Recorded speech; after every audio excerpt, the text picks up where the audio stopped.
Hello and welcome back to my kitchen. Today we're making a classic red sangria. This is a Spanish style cocktail, typically served during the summer months in a pitcher. It's a mix of red wine, citrus juice, and fresh fruit, all topped with a soda water of choice. And the result is this super refreshing, sweet, fruity drink, perfect for sharing with a group of friends or family while you sit outside somewhere with some delicious small bites. I think it's pretty much impossible to not have a good time when you're sharing a picture of this. So let me show you how to make it.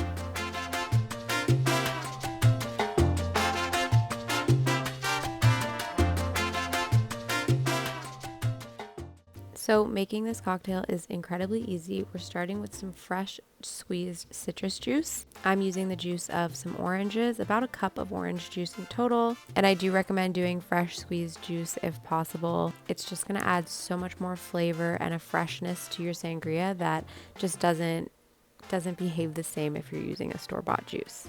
Now what you could do to mix this up if you want is use different kinds of oranges, like a blood orange or a cara orange. Feel free to mix it up here. And then we are also using the juice of a lemon. This is going to add a really nice acidity that pairs well with the red wine. And then after that, we are going in with some sugar. I do think this is essential in just sweetening up the drink, kind of cutting through that acidity, as well as a few cinnamon sticks to complement and kind of bring out the flavors of the wine as well.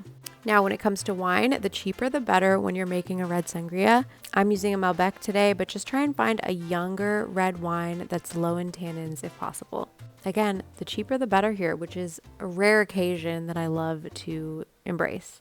And then we're adding in some freshly sliced fruit. I like to do more of what we've already added, so some orange slices, lemon slices, and then another traditional fruit to add is just apple slices.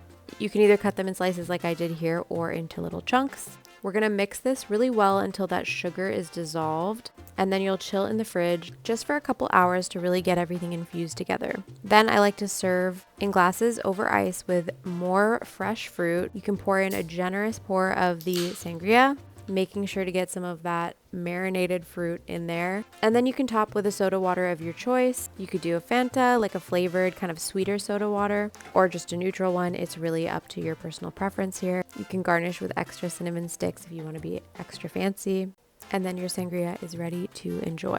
Keep the pitcher in the fridge and add the soda water and ice just as you're serving to prevent it from getting watered down, and enjoy. Please remember to always drink responsibly and let me know in the comments if you give this a try.